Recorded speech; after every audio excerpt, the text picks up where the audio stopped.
Mr. Binks, you know how we've chatted at length about Green Lipped Mussel over the many episodes of A Dog's Life. Well, for all the new listeners who've joined, we've got a treat for you because we're jumping on Zoom now to talk to Chloe White about a green lipped mussel that's a liquid called Antinol. I'm Anna Webb. Welcome to A Dog's Life.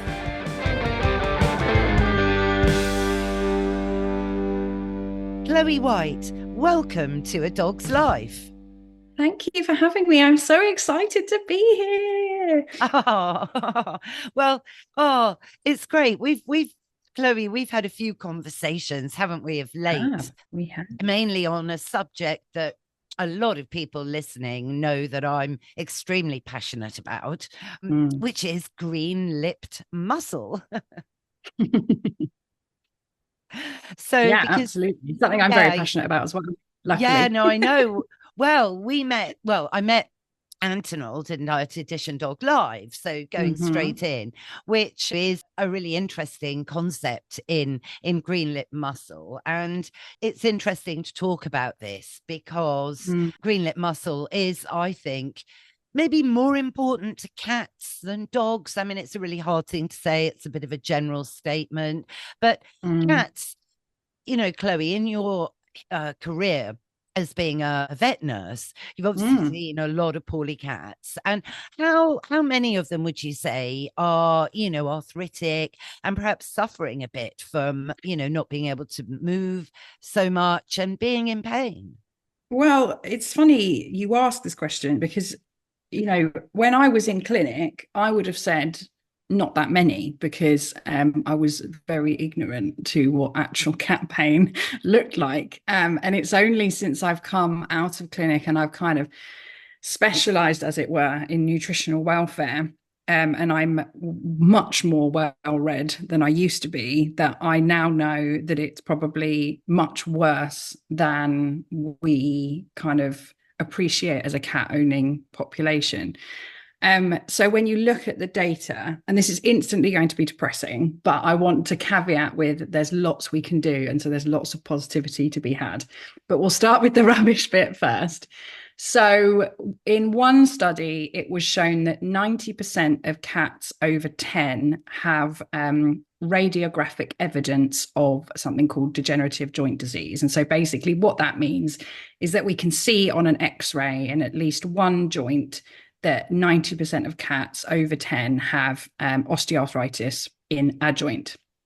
The reason this stat is kind of terrifying these days is because actually X-rays aren't brilliant at diagnosing cats with osteoarthritis. CT scans are much more efficient, but they come at a much greater cost and are not as easily accessible.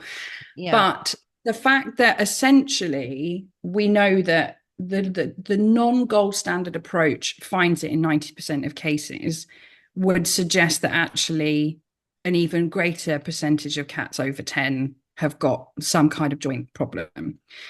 And then there was another study done that found that 60% of cats over 6 have osteoarthritis in at least one joint. And this one really blew my mind because 10 in a cat is, you know, a mature cat going towards a senior. We would class a senior cat as 11, and a young adult cat is up to 7, and kind of 7 and over. So 7 to 11 is like a mature adult cat. And I would definitely say that a senior cat, I wouldn't be surprised to see a joint issue in a cat over the age of, you know, sort of 10, 11. Yeah. But to be told that actually that, you know, there's a population of over half of our cats who are over 6 do actually have pain in one joint really kind of made me go, what? And what was it that we are missing as veterinary professionals, cat owners, you know, everything. And so it's probably a much greater problem than we are presently aware of.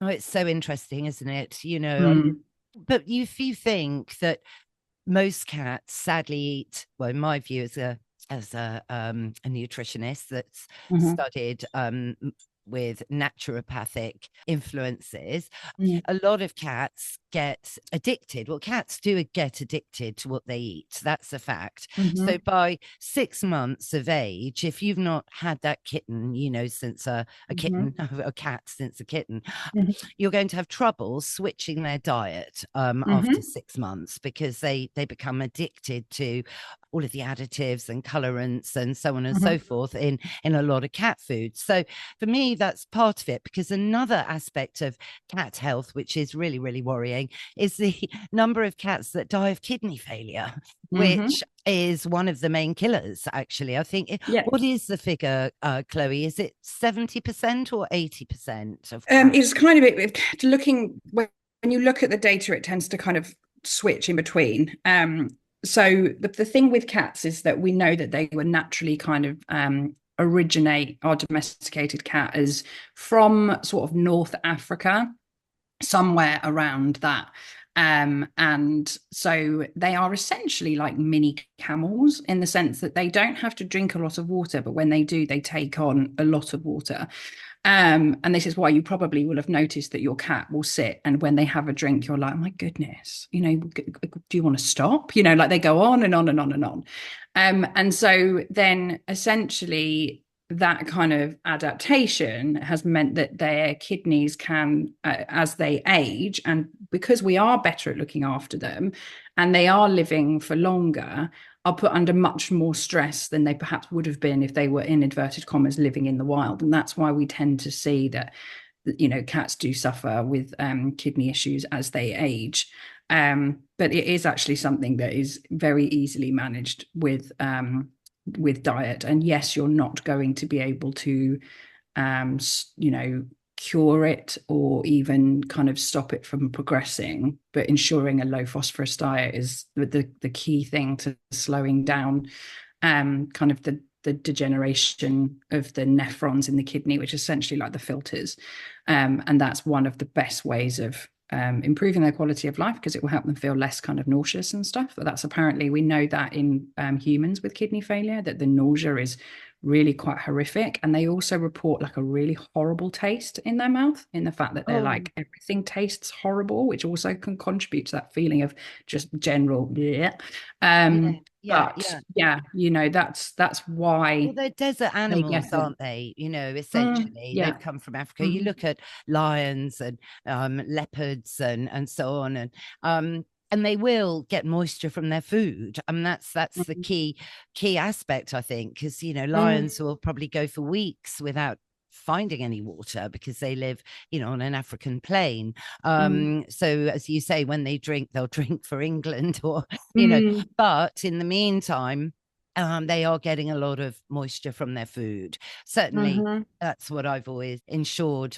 I've only had one cat before the one I've got at the moment, so I've only got 14 years experience of living with a cat, compared to 59 years with dogs. But I know, in fairness, with Gremlin, my first cat, who actually went on Green Lipped Mussel from the get-go when I got him, because my miniature bull terrier at the time was already on GLM, and he just ate dog food, actually raw dog food, straight away, and he was under 6 months according to the vet. So a random kitten that landed in my garden, so he got onto fresh whole food full of moisture really early on, which was actually proved when he had a full body ultrasound, trying to work out what was wrong with him when he was 13. The vet couldn't believe how good his kidneys were, actually. The words were, he has the kidneys of a young cat. So that was great. So that ruled out any kidney failure. But again, but then equally, none of my dogs have had issues either, because they have not eaten an overly processed diet. So, which is everyone's choice what they want to feed their dogs. But, I'm very much of the belief with our pets that they are not a convenience, they definitely are a commitment. And I think, it really, it's an emotional issue. Well, it's not really, actually. It is actually based in a lot of science and a lot of fact. You are what you eat. But that, again, you see, has led me to my great interest in Green Lipped Mussel for many, many years, because I actually did work with You Move many, many, many years ago. Chloe, I think I mentioned that. And Mhm. what I discovered, much to my complete massive panic, right, was that a lot of powdered green lip mussel, am I right in saying this, does contain what you've just been mentioning, which is phosphorus, which Yes. will know in anyone in the nutrition hat listening, phosphorus is potentially damaging in the right quantity. So is Mhm. potassium to the Mhm. kidneys, and it's all about having Mhm. everything in the right species appropriate balance. Mhm. Yeah. So, and choosing diets to match your pet's life stages, Mhm. a bit like we do as humans. Yeah. So, as you age, maybe, don't have that beef variety, which is potentially high in phosphorus. Opt Mm. for pork, which is actually really low in phosphorus. So a lot can be done, naturally, and tailoring as you go through a pet's life. But but but as part of that, and as a part of species appropriate ingredients, what I learned in my study is that dogs are carnivores, and green lip mussel is a carnivorous source of an ingredient that is absolutely packed with a broad spectrum omega-3. In fact, it's Mhm. unique, isn't it? Mhm. It is a unique moule mariniere type mussel that Mhm. Yeah. lives only in New Zealand in Mhm. some amazing seas that have been, really looked after, shall we say, Yeah. No, to very well not, looked after. yeah. So explain a Mm. bit more about that. So I think going back to what you were saying about green lip mussel powder and high phosphorus, it is essentially naturally occurring in terms of, and it depends on the mussels sourced, um, and it does appear to have a higher mineral content of phosphorus, which, as you say, is can be totally fine in a pet, whether they be cat or dog, who has like really good and functioning kidneys. It's not a problem. But unless we're doing routine screening of the kidneys, and there is actually a fancy blood test now called an SDMA test, which up until very recently, we were only able to see kidney issues at the point that 75% of the kidney function had gone. So at that point, we'd be scrambling to go, oh my goodness, like now, no phosphorus, really good quality protein diet, let's go. But this SDMA test can now screen and see that if there's damage at 20%. So unless you're having this Amazing. fancy screening done, you're probably not going to know until you have a more routine blood test. And so for me, phosphorus, especially in a more elderly pet, is something that I would inherently try to, avoid / limit, because unless I'm having routine SDMA screening, I'm not going to know what my pet's kidney function is. What And about, then though, but Chloe, sorry to interrupt, but what about no. just doing a normal run of bloods? Because I'm one of these people that recommends, Mm-hmm. that your annual vet check, Yeah. is to have a run of bloods done, and have Yeah. a look at So their teeth and so on and so forth. yeah. But yeah. And that way, So you can look from the yeah. inside out. So if there are a lot of in-house bloods and blood screenings and like usual samples that do an SDMA test now. I know my vet practice, I believe, actually does have it as part of their screening. But if you're doing like a standard kind of blood biochemistry, unless it specifically says an SDMA blood test, we'd be looking at, there are two levels on the blood screen, which is BUN and creatinine, and that gives us this basically an indicator of how well our kidneys are functioning. And if they're high and overly high, then we know that this animal is in kidney disease. But the kidneys are so efficient at filtering and just getting by. We won't, in those blood values, we won't see an issue until they're not functioning at 75% and over. So unless you're actually having this SDMA screening test, you're not going to know if, say, they're at 50% function, because it won't Wow. come up on of standard test. So, Right. some practices have got it and Right. some are using it. But if you're, wanting to, get really down into the detail, I would recommend an SDMA test. But it is becoming more standardized, but not everybody can offer it, is offering it. But yeah, it is something that. So for me, if that screening's not happening for whatever reason, because there's always, cost to worry about as well with blood tests and things like that, and which I can totally appreciate, that actually just being conscious of phosphorus when it comes to kidney health is something that I would really recommend. And therefore, that's why Green Lipped Mussel powder, good for young pets, potentially, but I would be more concerned about its use in sort of an elderly / what we term a geriatric pet. So senior is old, geriatric is old with a disease. So are they old with diabetes? Are they old with hypothyroidism? So if they are a senior or geriatric, that's where I'm really like, oh yeah, we should be reducing the phosphorus as much as we can. Well, yes, no, that all totally makes sense, without doubt. So, so I guess as part of your interest in preventative treatment, Chloe, how has Antinol kind of shown that the fact that it's a liquid, so it's not a powder, so it's quite different from other products. I mean, I take Green Lipped Mussel myself. It's a human brand one, if you like, and that is powder. So I'm now actually thinking, I hope there's nothing wrong with my kidneys at the moment.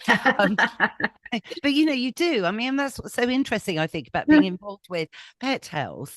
Pets are like sentinels to humans, actually. There's this project I'm involved with, sort of segue, it's kind of related because it's all to do with natural solutions, which is bone broth. And there is this study going on that has actually totally proved quite staggeringly the difference bone broth makes, particularly to the bifidobacterium in your dog's gut, right? So if it's doing that to dogs, which it definitely is, so exciting, it could do it to humans, and I think, oh gosh. So at the moment I'm necking bone broth, actually, along with, I think, many of these, cool influencers apparently are all over bone broth at the moment. It's so funny. So, I mean, anyway, but going back to Green Lipped Mussel, and that's, you take Green Lipped Mussel for a whole different reason, actually, of course, isn't it, Chloe? It's for your omega-3, which is a very, very important omega, isn't it? To really take important in on a daily basis. Yeah, go on, explain important. What it does. So it's so essentially, just to kind of go backwards a little bit, is that we know that in terms of and this is something I was actually speaking about to somebody yesterday, is that when we talk about, as humans, the Mediterranean diet, as it were, that is essentially a diet that's high in omega-3 fatty acids and lower in omega-6. And why that is relevant when you start talking about mobility and skeletal health and joint health is because we know that omega-6s, and a certain type of omega-6 specifically as well, have been found to be pro-inflammatory in skeletal disease. So you feed too much of it and it could actually be kind of working against you. It does become tricky because if you're also managing skin and coat health, omega-6s can be beneficial.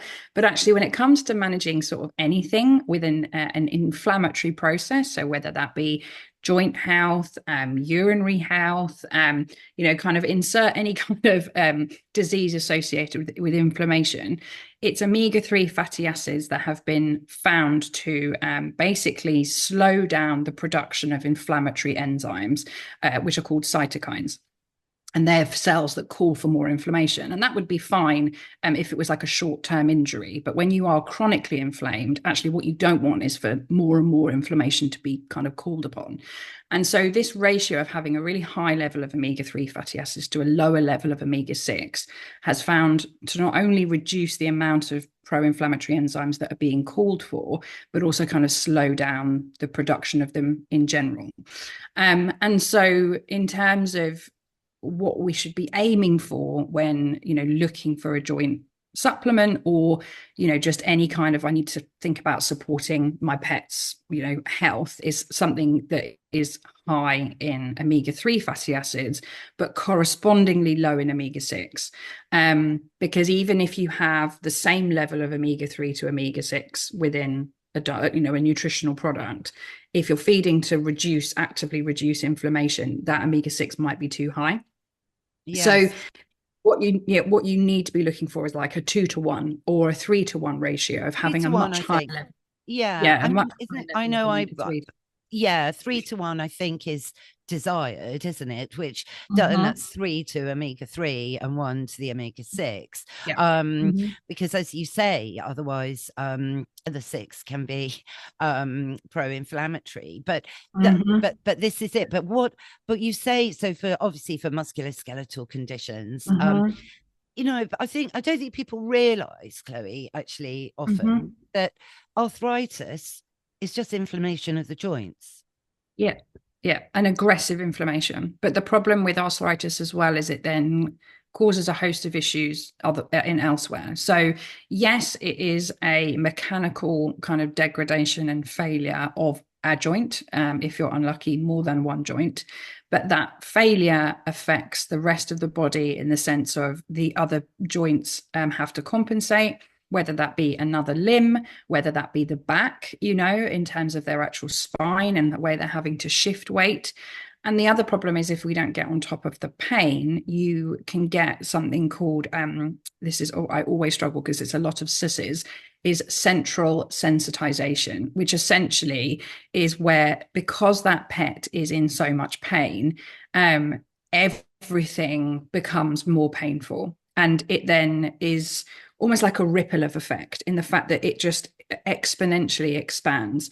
And so when you are so wound up by pain, because this inflammation has caused more inflammation, which has contributed to more pain, which has caused more inflammation, even things like you brushing the top of your dog's back, if they are so sensitized by the amount of pain that they have, that just a very slight brush can be absolute agony.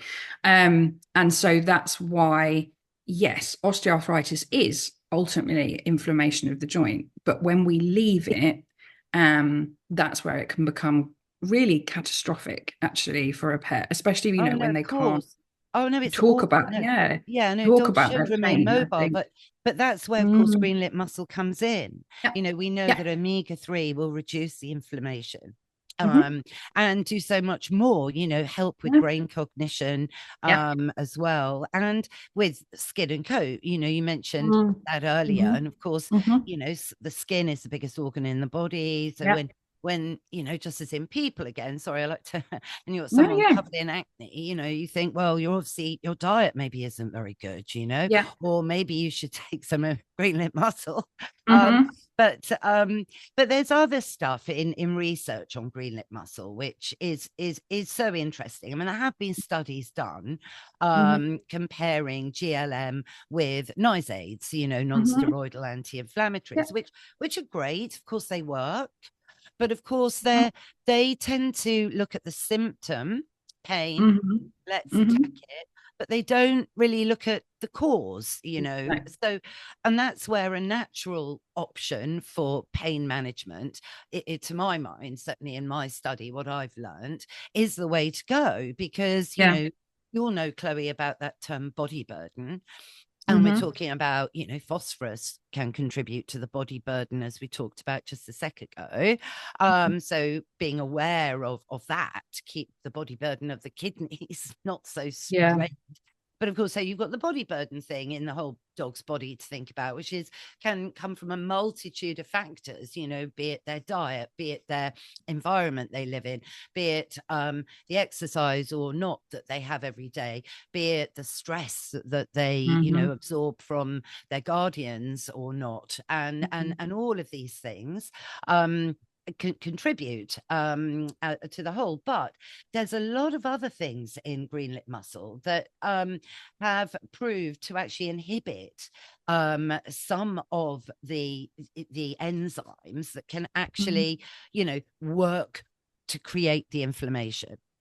Mm-hmm.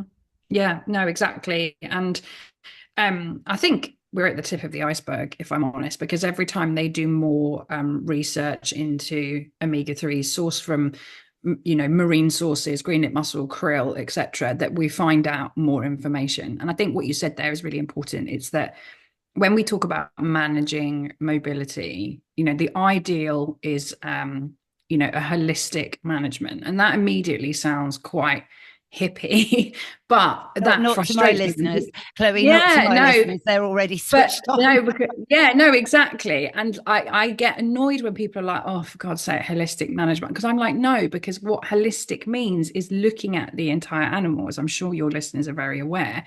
And actually, we use a term in veterinary, which is multimodal, but ultimately they are one and the same thing. We are not just going, oh, well, that one silver bullet is going to, cure or sort everything. No, we have to look at the pet's diet. We have to look at, actually, are they in agony? Do they need a stronger painkiller? Is their environment set up to support them? Are there slippy floors everywhere? And every time they come in the house, they're skidding all over the place, and that really hurts. And are they overweight? Oh, such a Oh, I problem where know. it No, comes. I know. There's all that I know. Gosh, I know. Oh, Um, there's so many things that we can be looking at, regardless of whether we name it holistic or multimodal. It is really important that we look at everything. So yeah, and so where it comes to green lip mussel and omega-3s is that, yeah, there is 100%, studies that have been done that have shown they interrupt the production of inflammatory enzymes, that they also can help in humans. They've been able to show that they help with collagen production, which can help with sort of more musculature damage. So think like your ligaments and tendons and things like that as well. And so, yeah, I think the thing about green lip mussel as well is that if you're feeding one that is low in phosphorus, they're also inherently very safe, which I think is great when it comes to managing holistic nutrition as well. So that's one of the reasons I really like it as well, because if you're feeding one that's low in phosphorus, there's like lots of benefits if you're feeding high omega-3, low omega-6, and not much that you need to be wary of where it comes to kind of side effects or unwanted symptoms. no. It's good. It's really good. Well, for me, I think green lip mussel is important because you're feeding a carnivore at the end of the day, whether it's your cat, which is the main thrust today, but obviously also your dog. So other plant sources, I've always been a little bit hesitant. I have gone with an algae oil in the interim before, we chatted August this year. Okay. Yeah. Did do that because of course algae, comes before the fish. So fish don't automatically have omega-3 in their bodies, but it's because they eat the algae and that triggers the creation of it in fish. But you see, I don't even eat fish anymore myself. So why would I give my dog fish oil? And it oxidizes so quickly. Our seas are super contaminated. We have to just accept it now. Yeah. And as for farmed fish, I mean, don't, Chloe. I watched a panorama program a few years ago, and that's it. I haven't eaten salmon ever since. So it's shocking. And that's all part of it, isn't it? This food chain business, which certainly in terms of choosing your food for your dog also does really matter. Everyone knows I'm really passionate about feeding a raw, balanced and complete diet, but all raw is not the same at all, particularly at the moment because the market's exploded. So, just because you feed raw, it doesn't mean to say it's actually good, which is so nothing is good if it's not balanced. That's not, just by feeding inherently one thing doesn't inherently mean it's good, right? So it just means if your cow hasn't eaten grass, it's going to be full of omega-6. Okay, so it's only grass-fed cows that have what they should have, the higher omega-3 content in their meat. So, this proliferation of omega-6, you see, which is what the green lip mussel's hopefully going to balance. It's everywhere.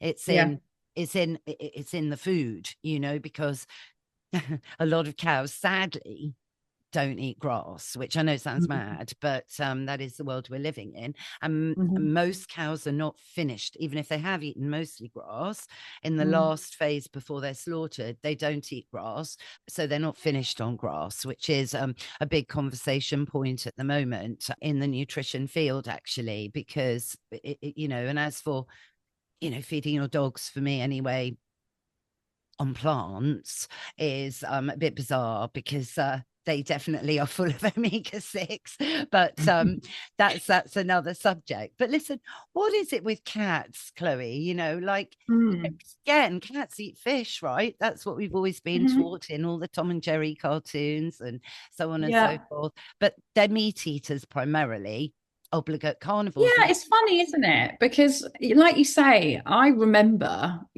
watching cartoons, and that you have the classic where they put the whole fish in their mouth and they pull it out and they've just got the skeleton left. Yeah, yeah. But actually, when we look at, where cats have originated from, there's just such a variety of diet, from small rodents to birds to you go big cat and you're looking at deer and sometimes other cats. And I don't know where this kind of stereotype of cats loving fish. I mean, we seem to have cats who prefer poultry, and we seem to have, or like meat sources, and we do seem to have cats that prefer kind of fish flavors. And I'm pretty sure I read an article once that said it could be down to what the queen had when she was pregnant and what they were weaned onto, in terms of if they had a more kind of meat-based diet, they would prefer that. And if they had a more fish-based diet, they would prefer that, because it was kind of almost inherently classically conditioned into them. But once again, that balance must be had, because if we feed too much fish, you can have, a thiamine deficiency, which can cause neurological issues. And so it is, something that balance is so important, and there's not one kind of silver bullet. But what we do know, where it comes to omega-3s and inflammation and managing inflammation nutritionally as part of kind of this holistic multimodal approach, is that where it comes to omega-3 sources, marine-based does appear to be better. And people ask me this, of present me with all of these kind of concoctions of different supplements and food and all of that kind of stuff, and it's wonderful. Like, I love it. But if somebody said to me, well, what should I prioritize? I've had my costs suddenly reduced. Like, where can I now, really put my money into the correct place? And for me, it's always, even if you do nothing else, it's omega-3s that have the most scientific evidence. And that's what I'd kind of, if I was a betting person, I would put my money on, the omega-3s, and especially ones that are from a marine source. But what you mentioned earlier about oxidation is something that's really, really important, because you could have the best omega-3 source in the world, but if it isn't stabilized in the manufacturing process, omega-3s are very volatile in air, so they will just start to almost inherently, the process is almost like rusting. And so if they're not stabilized, you will not have the same level of omega-3 from when they were extracted from the water source to the point where you feed them or feed them to your pet. So stabilization is really important as well. Well, yes. And how do you guarantee that, though, through any processing, Chloe? So with Antinol, in terms of the manufacturing process, it goes through something called a supercritical extraction technique, which is with, in our case, with recycled carbon dioxide. So they basically put the mussel powder through this machine that essentially just extracts the oil from the powder. And this is, I guess, like going on to Antinol, why Antinol oil is different to a Green Lipped Mussel powder, because we literally extract the oil. So we leave the phosphorus bit behind, because the phosphorus is within the powder. So that bit's gone. And then when you have the oil, it's then encapsulated within olive oil and glycerin, which helps with digestibility and bioavailability, but again, also stops that inherent exposure to air, and a gelatin capsule, and then natural vitamin E, which is also a preservative. So by doing that kind of wrapping almost of the omega-3 fatty acids, you stabilize it.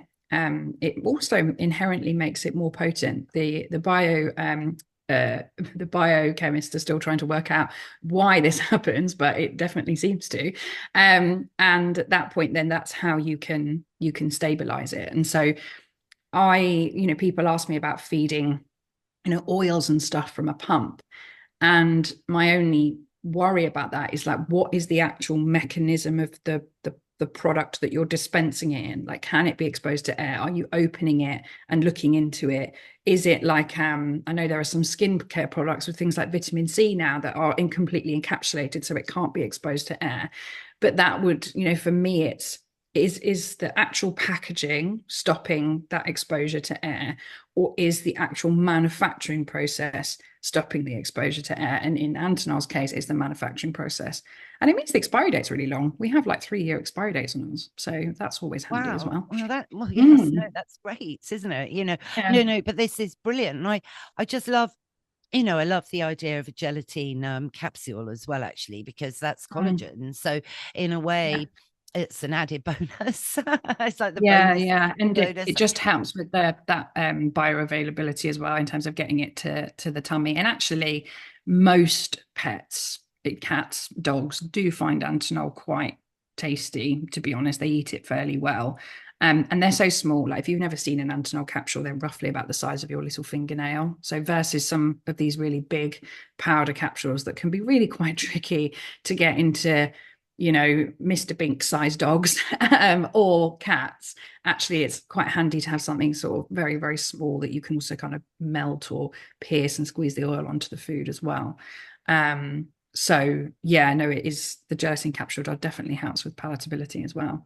Yeah. Well, they like it, and it's fishy, I mean, it's and it is bioavailable to them. That's the other thing. Yeah, I mean, I've never had a problem with the Green Lipped Mussel flavor or smell, because obviously, I mean, actually dogs, the only sense that dogs have less of than ours, and I'm sure it's the same with cats, is taste buds. They hardly have any because they don't need to, because they obviously smell everything. Do they have less taste buds? Yeah, they have less. The thing with cats is, when it comes to what we would describe as taste, as in the sensation of taste, that they don't have that. What motivates how a cat feels about a food is mouthfeel and texture. So it's about, how it feels. And I'm sure that you've seen when your cats previously have put something in their mouth that they don't quite like, and they look like they're chewing on a wasp, and they even sometimes make that noise, and for those people who have cats, probably know exactly what I'm talking about. And for all the dog people, are like, oh my goodness, she's lost her mind. But yeah, it's how it feels in their mouth that's really important to cats. And how, if you do feed a kibble diet, it will be the shape of the kibble, and that can depend on the individual of the cat as well. Or if you're feeding a raw diet, it's how that feels within their mouth, and again, that could depend on the individual too. So yeah, taste as a sensation for cats, rather than a taste as we would have it, is more about how it feels rather than how it tastes. So interesting. Well, that kind of, I mean, I've only ever had 2 cats. So, and I've only ever fed them on raws, and they've gobbled, in fairness. So it hasn't ever been a problem, but I've also focused very much on giving them variety, again, to mirror really as much as you can how they would eat in the wild, and cats, as they're less domesticated than dogs, so they're more than happy. Well, certainly Gremlin, my first cat, was more than happy to kill everything in sight, actually, pretty much, particularly when one of those at home. No, I love that. It makes me realize they're happy. It's just annoying when he brought in a rat. He did that twice. That was very annoying. Didn't like him then. I've got rabbits being brought home to me at the minute, because I live in a rural area, and that's not too fun, but yeah. Does he eat them, the rabbits? We often get the back end of the rabbit left at the door, so she's clearly eating like the ears and the head and stuff, and I'm just like, brilliant. Oh no, I know. But there's a feline behavior said to me, she will be very enriched, Chloe. She will be loving her life. Like, I was like, yes, okay, that's true. So enriched. So on that note, Bag's just gone hurtling through the window. Yeah, looking for a rabbit, maybe. You won't find one. Bag's not in Hackney. Anyway, joking. But look, but Baggy, he, in a way, he's this stray cat that landed on my doorstep a year ago, just after my beloved, magnificent Gremlin sadly died of poisoning, actually, Chloe. I know I mentioned that to you before, and I know you've seen that as being a vet nurse. But black cats, he was amazing, black and white, but Baggy, he's a black cat. So I love black cats, I've always totally loved, you know, if I had to choose from all the colours of all the, you know, if I had a marmalade cat, white cat, so on and so forth, all of them there to choose from, and black cat, unless the tuxedo was a perfect marked one, which Gremlin was, I would choose the black cat, always, 100%. I'd always choose the black dog. I mean, my dogs are black, so I'm consistent at least, Chloe. But the problem is, black cats get such a terrible rap. And obviously we're approaching National Black Cat Day now. And I just think, you know, all black cats obviously should also be on Antinol, but, you know, they should also not be in rescue, but they remain in rescue longer. Yeah. Yeah. I mean, what is it? I mean, do you think they really are associated with witchcraft? I mean, the data suggests that they are associated with witchcraft, but not for the fact that, you know, that they are associated with witchcraft. And I think it's just really sad. And I think the other thing, though, is that I certainly, when I was in clinic, saw trends. So in terms of, you know, whether it be a dog or a cat that was at that point, you know, quite popular, whether it be in TV or film, you would find suddenly an influx of that, whatever it was, whether it be a pure breed or even just a color. And I mean, for me, I also have a black dog. I have an orange cat, and then I have a grey cat. But for me, when it comes to black cats, they come under the MOG, you know, the domestic short hair. And this is where I wish they weren't perceived as unlucky, because actually out of all the kind of cats that we have, the domestic short hair tends to be the healthiest. And so actually, if you want to adopt a cat that's going to be fairly robust in terms of, you know, being able to, you know, not develop certain, you know, medical conditions, going with something like a black domestic short-haired cat, you're much better odds of having a much healthier cat than kind of choosing a pure breed cat. And I fell down a little bit of a rabbit hole, because you were very kind enough to send me these questions, and I absolutely love you know, cats, dogs, animals, nutritional welfare. But you're getting a secret onto this. Is one of my other real loves in my life is mythology. And I just love, all types of mythology and kind of like origins of fairy tales and things like that as well. And so I was very happy to fall down this black cat rabbit hole.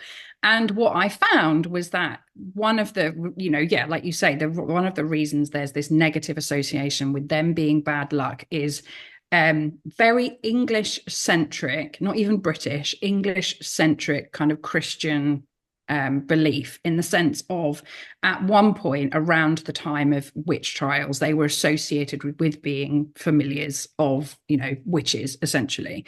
And I found a really lovely quote where a lady who's written a book about like the history of paganism and witchcraft in the UK said that the witches at the time who were, you know, being trialed had this kind of attitude of being sort of not really contributing or wanting to obey the society norms.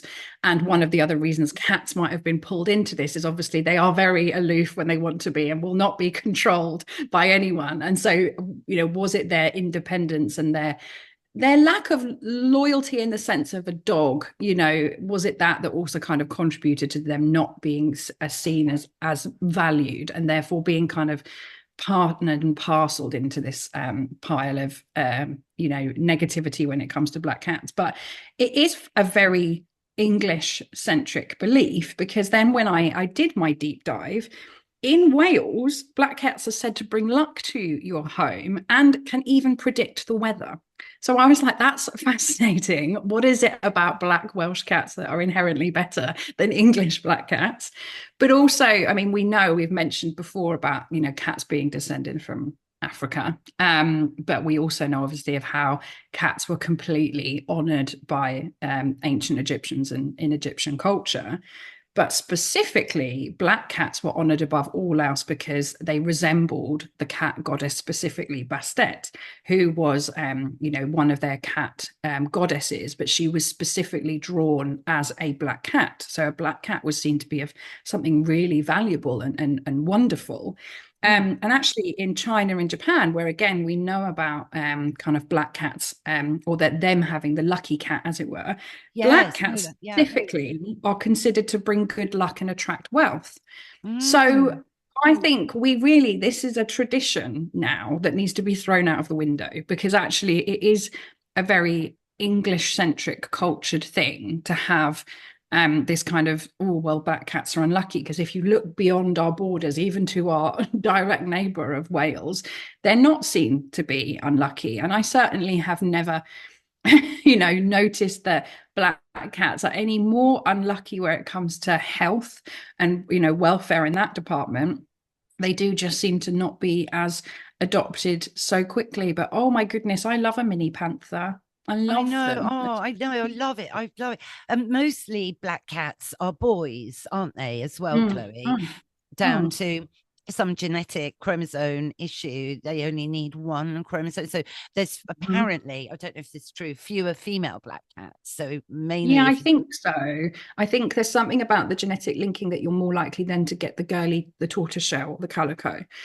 But I still think that I think they're beautiful. Stunning. I do love them when they're on top form. They're, beautiful coats and so on. Absolutely magnificent. Well, I think they got part of the reputation was in the bubonic plague, wasn't it? Because they exterminated so many black cats. Yeah.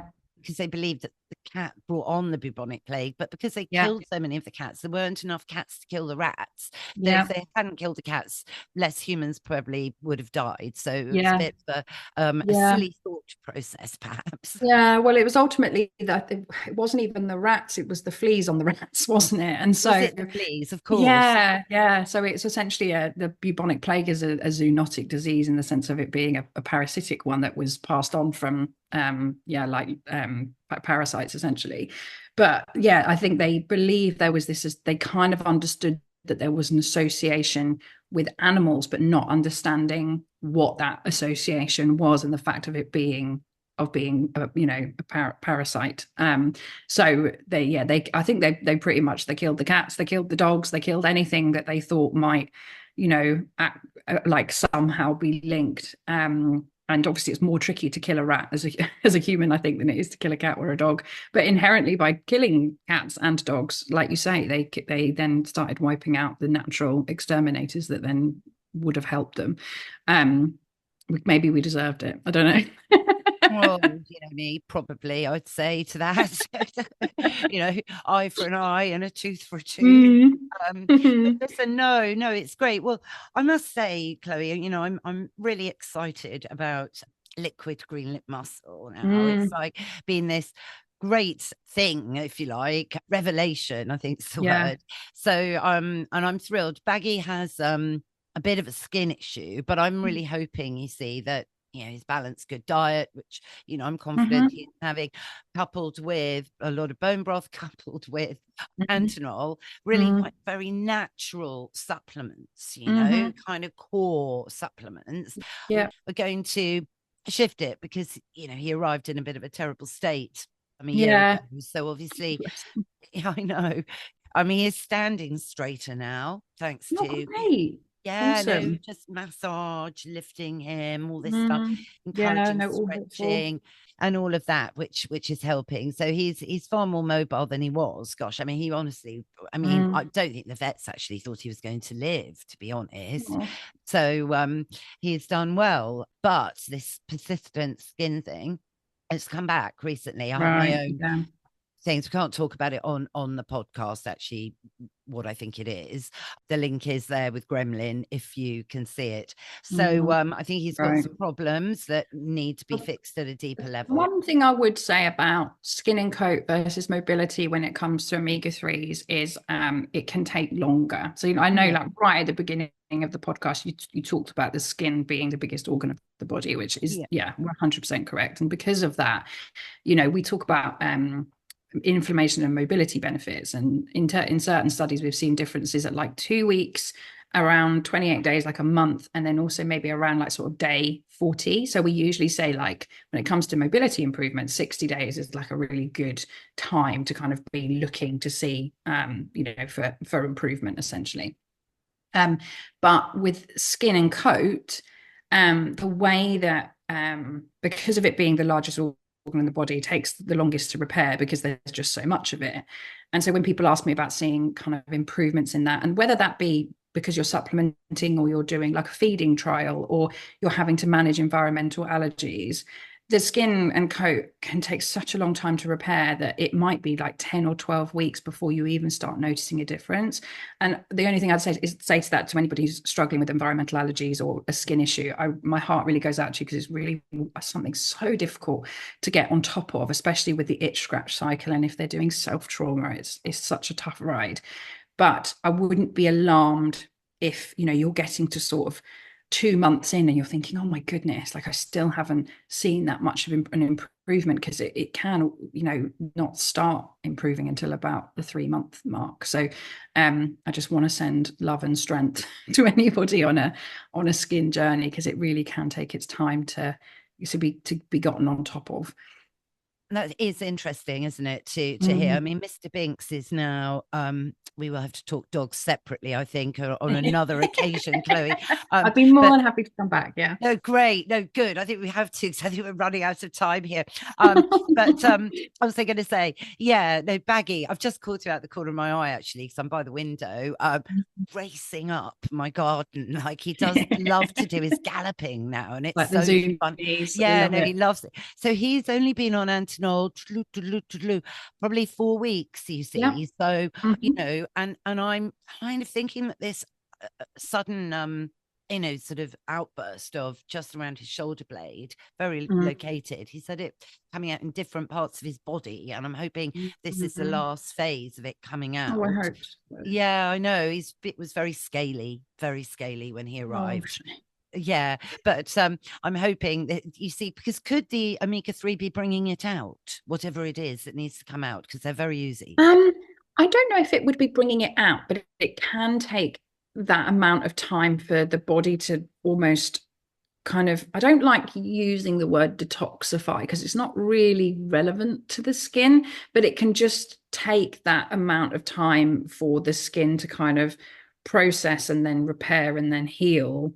And so, yeah, I would say that, it's probably not the omega-3s bringing it out, but whatever he was previously, either exposed to or whatever he's kind of had going on.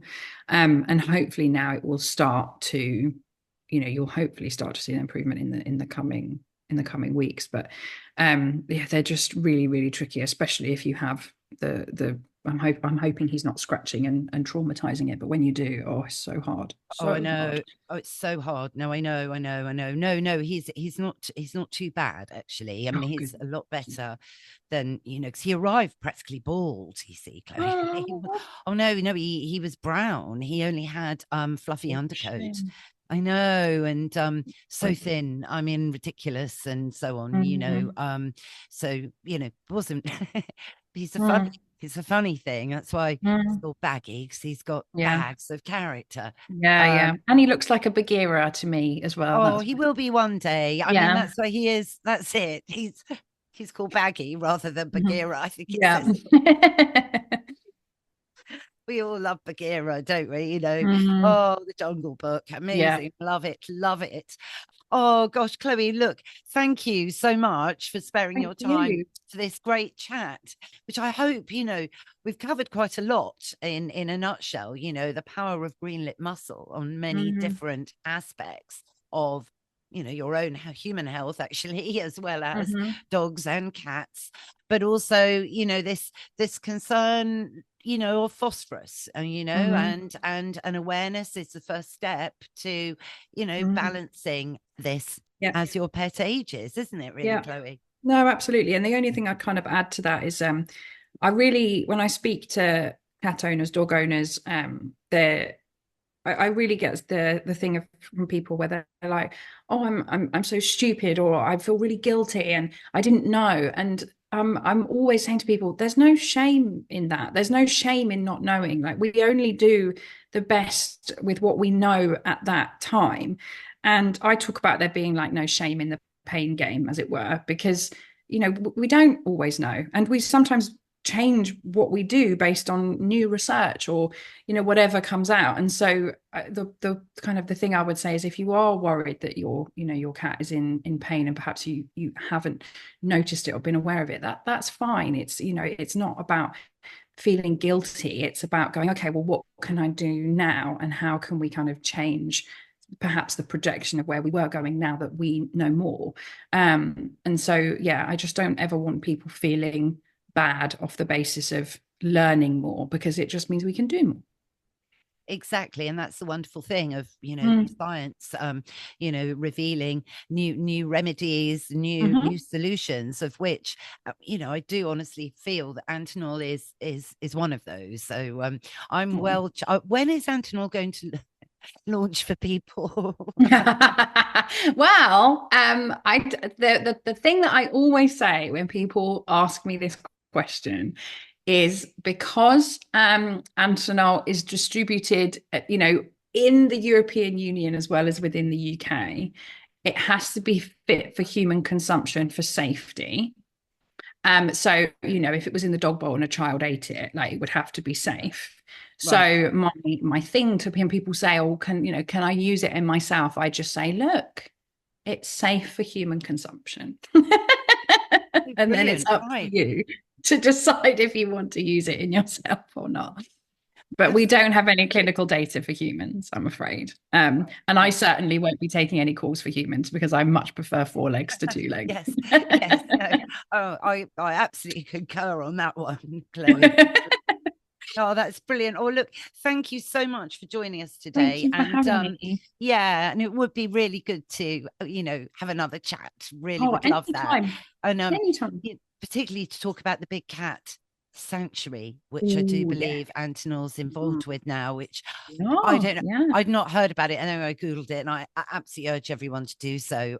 So shall we hold that one for a bit of a bigger one when we can talk about real Black Panthers on Antinol? Yeah, love to.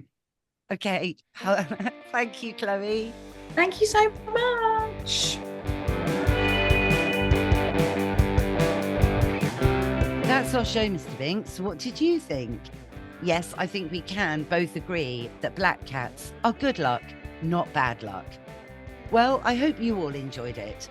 If you did, go on, rate and review the show wherever you tune into your podcasts. Thanks again, of course, to Chloe White for joining us today and talking about black cats, but also about Green Lipped Mussel. And for anyone interested, all the links, of course, are in the show notes. Thanks again, of course, to Mike Hanson, my producer, for all the production and music as ever. Find out more about Mike at Pod People UK. Find out more about me at Anna Webb Dogs, or check out my website, annawebb.co.uk, for more info on Green Lipped Mussel and a whole lot more. What's that, Mr. Binks? Yes, we will be back in your feed next Sunday for our Halloween special. So why don't you subscribe now, because it's free, and that way you'll never miss another show. Bye for now.